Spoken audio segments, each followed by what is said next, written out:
Cameroun, tension au sein de la sélection. Eto'o au banc des accusés, premier problème pour les Lions indomptables, la liste du sélectionneur.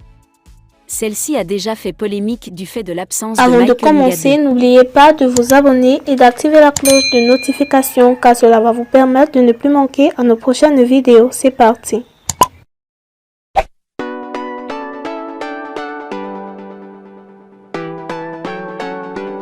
Diana Boule indexée, KS Bloom bastonné au Sénégal comme un voleur. L'artiste gospel KS Bloom traînerait la poisse.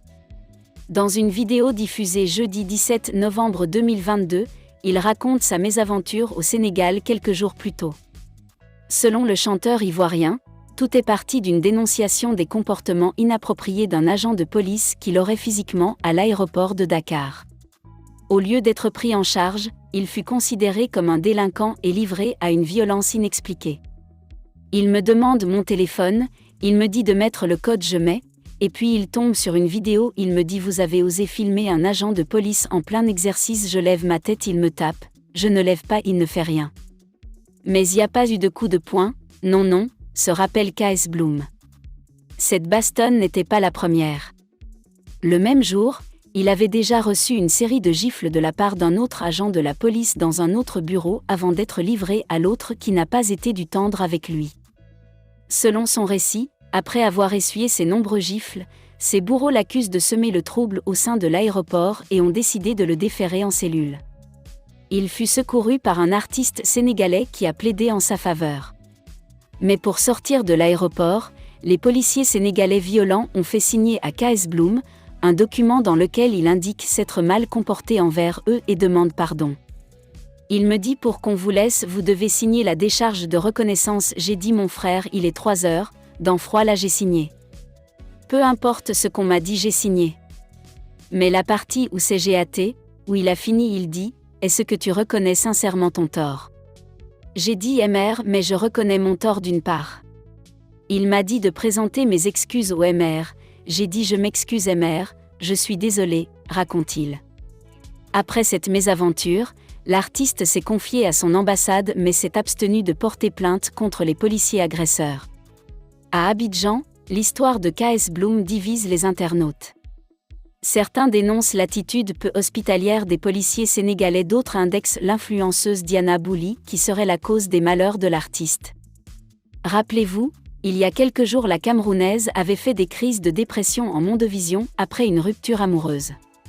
Bien qu'il n'ait pas donné le nom de son partenaire, les indices fournis ont dirigé les internautes vers KS Bloom même si ce dernier nie toute relation amoureuse avec la Camerounaise. Diana cesse de jeûner sur lui avec, il a compris, a commenté la célèbre page ivoirienne Peupa Zouzoua. KS Bloom avait déjà eu des problèmes avec des promoteurs culturels au Cameroun. Cameroun, tension au sein de la sélection. Eto'o au banc des accusés, premier problème pour les Lions indomptables, la liste du sélectionneur. Celle-ci a déjà fait polémique du fait de l'absence de Michael Ngadé. L'absence du défenseur de Genk a provoqué un tollé au Cameroun, alors que celui-ci était passeur décisif sur le but qui a qualifié la sélection pour le mondial, contre l'Algérie en prolongation des barrages, victoire finale 2-1. Des théories hétéroclites et même fantaisistes pour certaines ont été avancées pour expliquer cette non-sélection.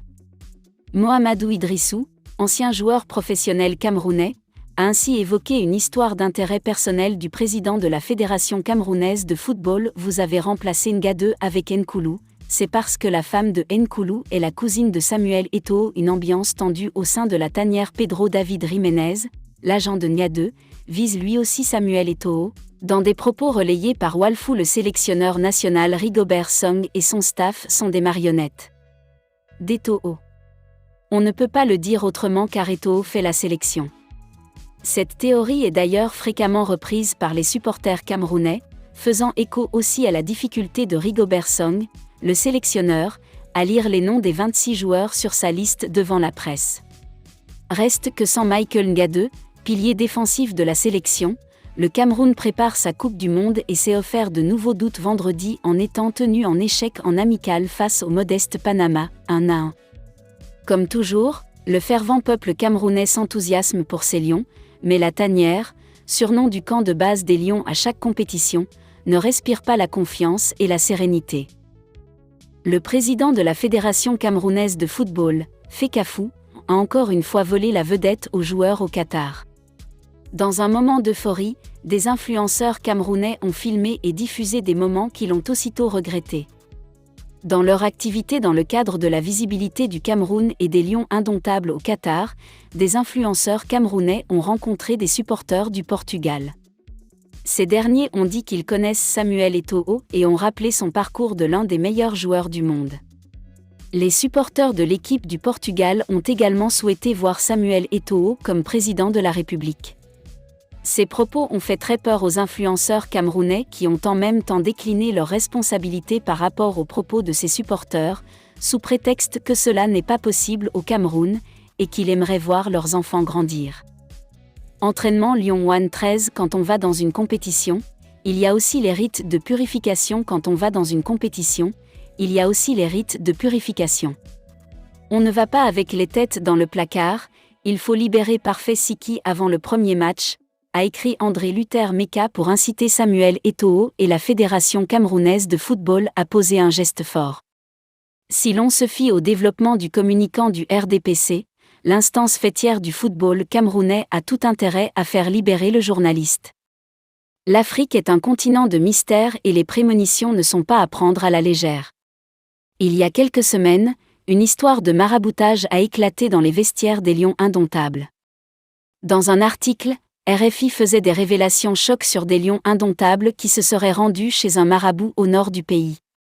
Une information appuyée et confirmée par Bruno Tagne, ancien directeur de campagne de l'actuel président de la Fédération camerounaise de football, Samuel Eto'o. Mais pour le président de la Fédération camerounaise de football, il s'agit purement d'une diffamation. Problème, la sorcellerie, le maraboutage et autres pratiques ésotériques sont documentées à la FECAFOOT. Robé Atta, ancien directeur technique national adjoint de la Fédération camerounaise de football, avait d'ailleurs fait des révélations édifiantes à propos.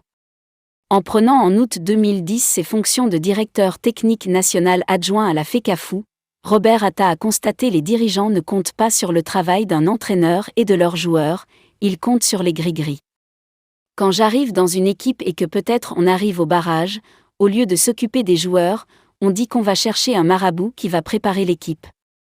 Cette déclaration et demande du communicant du RDPC, André Luther Meka relance les débats concernant cette facette de l'Afrique et laisse entrevoir une mauvaise atmosphère autour des Lions indomptables. La Coupe du monde de football 2022 vient de commencer au Qatar. Si l'équipe de France gagne, elle touchera 8 millions d'euros de plus qu'en 2018. Le Qatar est en effervescence, tout comme tous les fans de football. La Coupe du monde FIFA 2022 vient de commencer. L'équipe de France espère gagner et ainsi conserver son titre. Closer Mag vient d'aborder la question des primes en cas de victoire des Bleus. Des primes qui peuvent encore augmenter pour chacun d'entre eux, selon le nombre de joueurs sélectionnés qui entreront sur le terrain. En 2018, chaque joueur de l'équipe de France victorieuse de la Coupe du monde en Russie avait remporté environ 350 000 euros. Une somme non négligeable, que les footballeurs ne conservent pas forcément dans sa totalité depuis plusieurs années. De nombreux joueurs ont choisi de reverser une partie de ces primes à des associations. Plus de 400 000 euros de primes individuelles en cas de nouvelle victoire des Bleus. L'équipe de France qui participe à la Coupe du monde 2022 est composée de 26 joueurs sélectionnés par Didier Deschamps. Le journal L'Équipe a récemment annoncé que la Fédération internationale de football, FIFA, prévoyait une enveloppe de 440 millions de dollars, 420,8 millions d'euros, en prime de performance. Un budget réparti entre toutes les fédérations des équipes participantes. Sur les 40 millions d'euros prévus cette année pour la Fédération française de football, 30% seront reversés aux joueurs et aux membres du staff. Si les Bleus remportent la victoire au Qatar cette année, leur prime individuelle sera supérieure à celle de 2018. Chaque joueur et chaque personne du staff touchera une prime de l'ordre de 402 000 euros. Elle est prédéfinie pour les 26 joueurs sélectionnés et les 4 personnes qui les encadrent. Cependant, ce montant peut être révisé à la hausse. Si l'un des joueurs doit renoncer à la compétition, il augmente la prime potentielle des autres. L'équipe de France devra gagner la Coupe du Monde sans Karim Benzema. C'est le cas de Karim Benzema, blessé le 19 novembre dernier lors d'un entraînement des Bleus. L'attaquant du Real Madrid ne pourra pas faire partie de la Coupe du Monde 2022. Il aurait pu être remplacé. Mais Didier Deschamps a déclaré dès le lendemain sur le plateau de téléfoot diffusé sur TF1 qu'il choisissait de compter sur les 25 joueurs restants. L'entraîneur de l'équipe de France doit faire face. C'est un coup dur de perdre Karim Benzema à quelques jours de l'ouverture de la Coupe du Monde 2022. Déjà, en octobre dernier, Didier Deschamps déplorait le forfait du joueur milieu de terrain, N'Golo Kanté. Le joueur ne s'était pas remis de sa blessure du mois d'août et ne pouvait donc pas faire partie de la sélection pour le Qatar. 25 joueurs présents sur les 26 sélectionnés. Mardi 22 novembre, à 20h, aura lieu le premier match de la Coupe du Monde 2022 pour l'équipe de France. Elle rencontrera l'équipe australienne. Didier Deschamps compte bien mener ses joueurs à la victoire au Qatar. Même s'ils ne sont plus que 25 sur les 26 joueurs prévus au départ.